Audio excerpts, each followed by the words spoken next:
Je ne joue pas à des FPS. Voilà, j'ai toujours été mauvais au jeu de tir. Sauf à Deadshot.io, mais ça c'est une autre histoire. Bref, tout ça pour dire que je pensais ne jamais faire de vidéo sur un FPS. Bon bah du coup, si, j'en ai fait une. Quand je suis tombé sur cette histoire, j'ai trouvé ça pour le moins intéressant. Est-ce que ce move devrait être légal? Est-ce qu'il devrait être banni? Eh bien c'est ce qu'on va voir aujourd'hui. Laissez-moi vous parler de LoL of Boost. Disclaimer, pour éviter qu'on me fasse des remarques, je sais que le sujet a été traité par le youtubeur Haiku il y a un an. Sachez que je n'ai pas regardé cette vidéo même après avoir écrit le texte, même si elle est certainement très bien. Voilà, ça c'est dit, bon visionnage.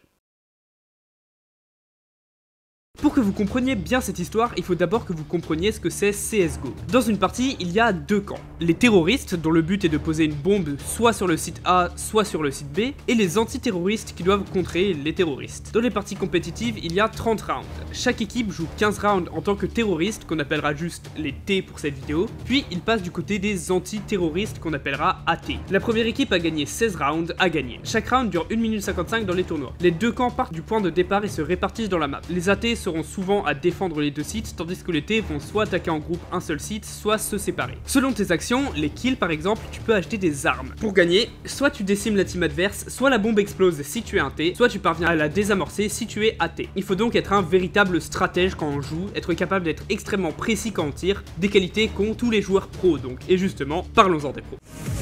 Can't run out of time here. 6, 5 seconds. There's the bomb plan attempted. Could they hear it? I think the smoke actually blocked the sound. The bomb goes down with 2 seconds left. And that's gonna be it. Get right, cleans it up. What a performance here. Bienvenue à la DreamHack Winter 2014, l'un des plus gros tournois de CSGO. Il se situe à Jönköping, pardonnez ma prononciation, en Suède. Le cash prize est de 250 000 $, ce qui est assez conséquent quand même. Le niveau là-bas y était très élevé. Toutes les meilleures équipes étaient présentes, parmi lesquelles on retrouve Dignitas, Cloud9, Hellraiser et les deux qui vont nous intéresser, LDLC et Fnatic. Première chose à savoir, LDLC est une équipe française et Fnatic est suédoise. Les deux équipes sont très appréciées, mais dès le début, on sentait qu'il pourrait y avoir une rivalité à cause de leur style de jeu. LDLC était très stratégique, organisé, discipliné. Le leader, Happy, donne les instructions et le reste de l'équipe les suit. Ils sont tous très polyvalents, ce qui en fait une équipe redoutable. A l'inverse, Fnatic n'a pas vraiment de stratégie. Ils font ce qu'on appelle un chaos organisé. Ils mettent la pression sur leurs adversaires en tentant des trucs auxquels personne ne pensait, ce qui est très efficace mais peut également s'avérer risqué en cas d'échec. Autrement dit, c'est à double tranchant. Alors voilà, les héros entre parenthèses de notre histoire ne sont pas les Français, mais les Suédois. Remettons un peu de contexte. Fnatic a été créé en 2004 par Sam Matthew. C'est l'une des plus vieilles fondations d'e-sport encore actives. Ils ont des équipes présentes sur beaucoup de jeux, notamment LoL, Valorant, Dota 2, etc. Donc évidemment, l'équipe qui nous intéresse est l'équipe CSGO. Elle est forcément composée de 5 membres. Marcus Wolsten, Pronax, le plus stratège du groupe, pas le meilleur combattant mais qui sait planifier des attaques, il est le cerveau. Robin Ronswist, Flusha, le support. Un maître des timings capable de gérer du 1v3 en restant calme. Freddy Johansson, Crims, le gardien qui défend seul les points d'intérêt, lui aussi reste très calme sous la pression. Jesper Wexel, JW,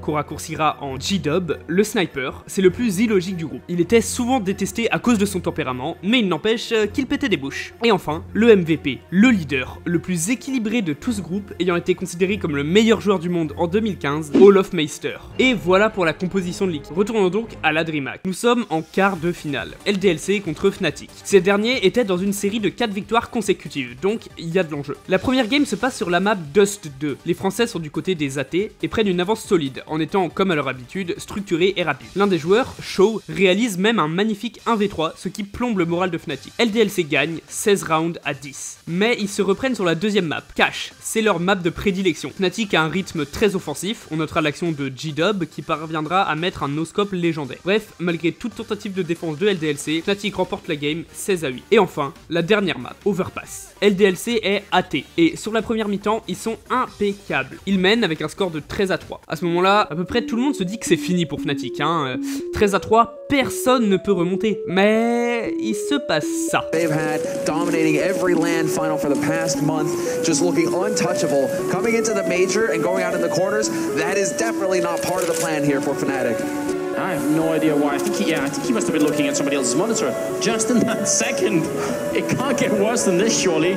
Olof Meister is still waiting. The patience game coming out again. Spot them coming out of Street Door as well. He's here. He sees them down there. Straight headshot. They have no idea. Smith's looking confused and dazed, and there's going to be a follow-up headshot. Olof Meister, you've got to be kidding me. Takes down Hiroshima.